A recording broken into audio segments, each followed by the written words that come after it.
যেসব মহিলারা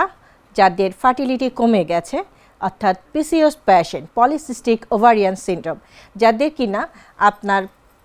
ওভারিতে অথবা ইউটেরাইসে ছোট ছোট সিস্ট ধরা পড়ে সেই সিস্টের কারণে তাদের পিরিয়ড অনিয়মিত হয় অথবা ওভারফ্লো হয়ে থাকে সেই থেকে তাদের একটা অনিয়ন্ত্রিত জীবনযাপনের কারণে এই জিনিসগুলো মূলত হয়ে যায় যার ফলে তাদের এই ওভারওয়েট অথবা আন্ডারওয়েট সব কিছু মিলিয়ে তাদের এই সমস্যাটা তৈরি হয়ে থাকে এবং এখানে হরমোনেরও পরিবর্তন হয় যার জন্য আপনার পিসিওএস অর্থাৎ পলিসিস্টিক ওভারিয়ান সিনড্রোমটা তৈরি হয়।